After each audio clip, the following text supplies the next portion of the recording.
वक्फ कानून को लेकर दायर याचिकाओं पर आज दूसरे दिन भी सुप्रीम कोर्ट ने सुनवाई हुई है। सुप्रीम कोर्ट ने केंद्र सरकार को जवाब देने के लिए 7 दिन का समय दिया है।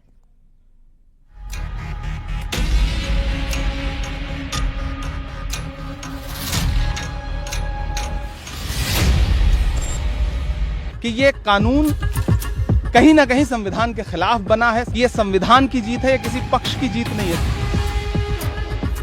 Some of the politicians, some of the people in the society who have not got the mandate of the people, from the back door, they think that they will misuse the court.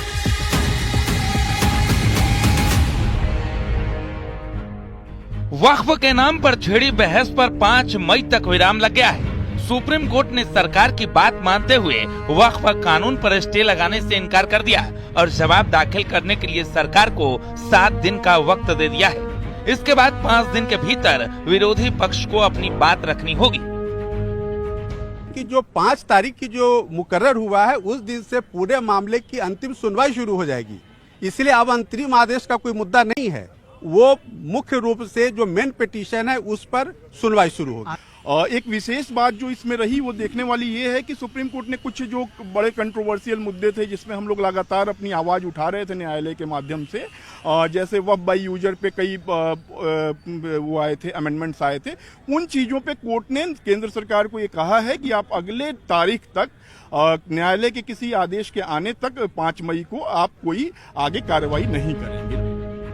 यानी कि जिस वक्फ bill पर joint parliamentary committee को 97 लाख ज्ञापन मिले थे, जिस पर जेपीसी की 38 बैठकें हुई और 128 घंटे चर्चा हुई, संसद से पास उस कानून पर 7 दिन का विराम लग गया है। लेकिन नए वक्फ कानून के लिए विरोधियों के लिए सबसे बड़ा झटका है, सुप्रीम कोर्ट ने नए वक्फ कानून पर स्टे लगाने से इनकार कर दिया और साथ ही आर्टिकल 26 पूरी तरह धर्मनिरपेक्ष बता दिया।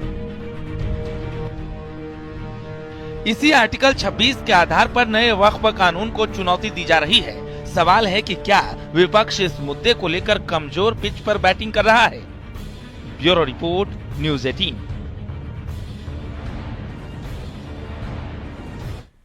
उधर वक्फ कानून को लेकर कांग्रेस ने बीजेपी पर निशाना साधा। कांग्रेस ने कहा कि वो सिर्फ अपना हित चाहते हैं, इसके पीछे राजनीतिक मोटिव है। लेकर भारतीय जनता पार्टी जन जागरण अभियान चलाने जा रही है और कह रही है कि विपक्ष का जो झूठ का है उसका पर्दाफाश करेंगे। देखिए, वो किसी का हित नहीं चाहते, वो अपना हित चाहते हैं। राजनीतिक मोटिव है। मैं इसे संवैधानिक मुद्दा अंतिम साध्वी प्राची ने वक्फ संशोधन कानून को लेकर कहा कि इस बिल से औरंगजेब की औलादों और संपत्तियां कब्जाने वालों को दिक्कत हो रही है। सरकार किसी भी कीमत पर कानून से कदम पीछे नहीं हटाएगी। कानून से दिक्कत उन लोगों को हो रही है जो बड़े बड़े भूमाफिया है और जो औरंगजेब की औलाद है ना, उनको सबसे ज्यादा दिक्कत हो रही है। पीछे हटेगी सरकार? नहीं, पीछे नहीं हटेगी। सरकार गरीबों को न्याय देने के लिए तैयार कर रही है, सारे बिल महिलाओं को सम्मान देने के लिए तैयार कर रही है, तो सरकार के पीछे हटने का मतलब नहीं। पश्चिम बंगाल जला रहे हैं, क्यों ऐसा कर रहे हैं? और ये बताएं, दिक्कत मतलब भूमाफियों की क्यों हवा खराब हो रही है? पश्चिमी बंगाल को जो जला रहे हैं, एक सोची समझी साजिश ममता की है। ये ममता जलवा रही है। हिंदुओं के घरों को जो कश्मीर के हालात पैदा हुए थे ना, वो ऐसे ही मैं कहूंगी कि अपनी शील की रक्षा के लिए महिलाओं को हथियार उठा लेने चाहिए। वक्फ संशोधन कानून को लेकर अयोध्या का सनसमा सरकार के समर्थन में आ गया है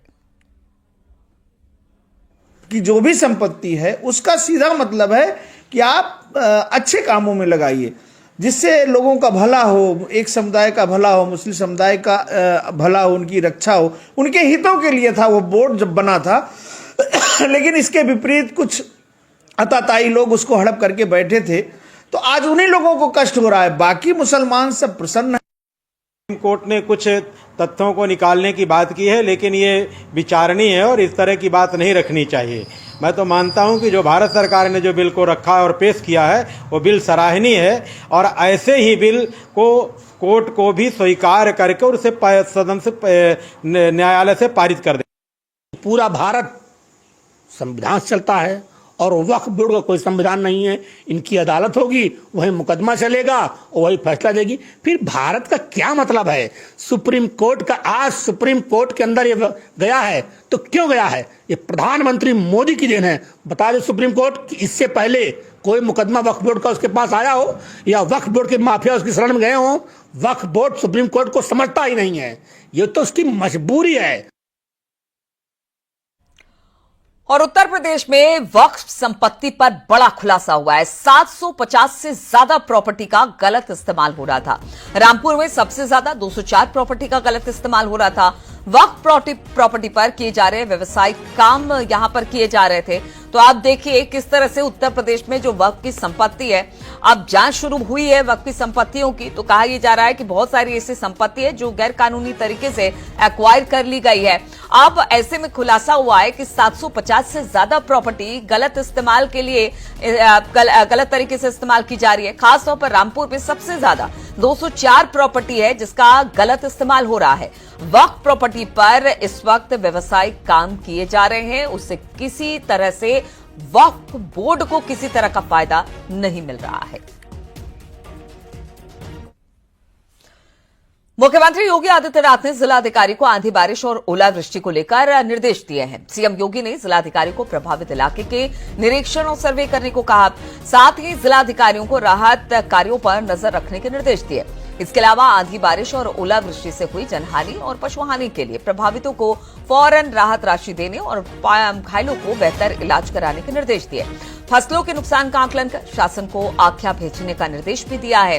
गेहूं की खरीद, सरकारी खरीद को लेकर मंडियों और सभी खरीद केंद्रों पर गेहूं के सुरक्षित स्टोर के निर्देश दिए गए हैं।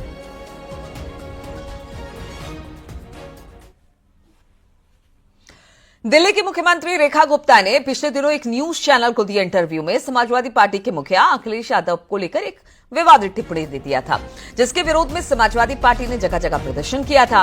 अब दिल्ली की सीएम ने अपने बयान को लेकर अखिलेश यादव से माफी मांग ली है, जिसके बाद अखिलेश यादव ने भी अपना रिएक्शन दिया। उन्होंने सोशल मीडिया एक्स पर लिखा कि क्षमा मांगना सभ्यता की बड़ी उपलब्धि है और क्षमा कर देना उससे भी बड़ी। और संभल सीओ अनुज चौधरी को पुलिस मुख्यालय से बिल्कुल क्लीन चिट मिल गई है। एसपी लॉ एंड ऑर्डर ने शिकायत की जांच की और अमिताभ ठाकुर ने पोर्टल पर अनुज चौधरी की शिकायत की थी पोर्टल पर, जिसके बाद संभल के सीओ अनुज चौधरी पर पद पर रहते हुए धर्म विशेष पर बयान देने का आरोप लगा। जांच बिठाई गई, लेकिन अब जो सीओ है संभल के, वो बिल्कुल क्लीन चिट, उनको इस पूरे मामले से क्लीन चिट मिल गई है। –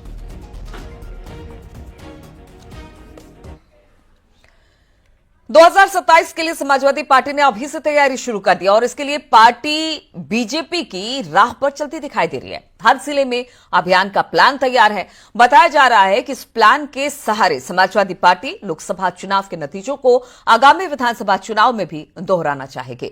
देखिए इस पर एक रिपोर्ट।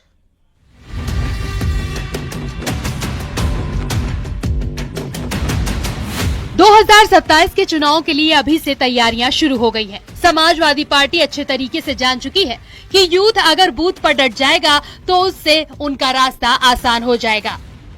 बीजेपी के काम करने के तरीके को अगर देखें तो साफ तौर से पता चलता है कि उनके यहाँ भी पन्ना प्रमुख की व्यवस्था है।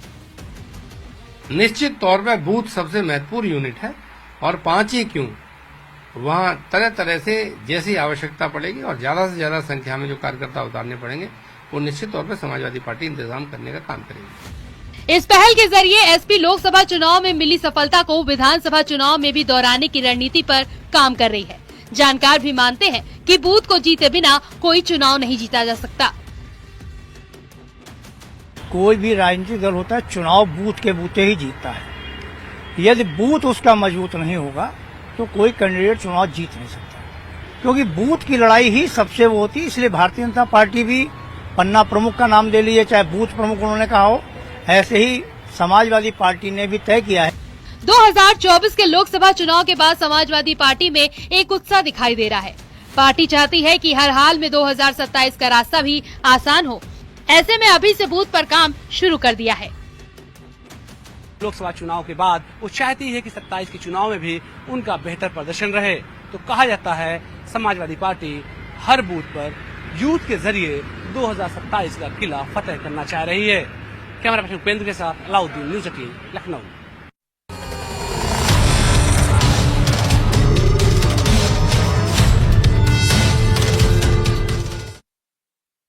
लोकबंधु अस्पताल अग्निकांड की शुरुआती जांच रिपोर्ट अब सामने आ गई है। विद्युत सुरक्षा उप निदेशक ने शुरुआती जांच रिपोर्ट सौंपी, जिसमें आग लगने के कारण जलती हुई बीड़ी बताया गया कि बीड़ी या सिगरेट की वजह से किसी कारण से आग लगी है। शॉर्ट सर्किट से आग लगने के कारण को नहीं बताया गया, यानी कि पहले कहा जा रहा था कि हो सकता है कहीं पर शॉर्ट सर्किट हो जिसकी वजह से अस्पताल में आग लगी, लेकिन अब शुरुआती जांच में जो रिपोर्ट सामने आई है उसमें कहा गया है बीड़ी या सिगरेट से ये आग लगी, ना कि शॉर्ट सर्किट से।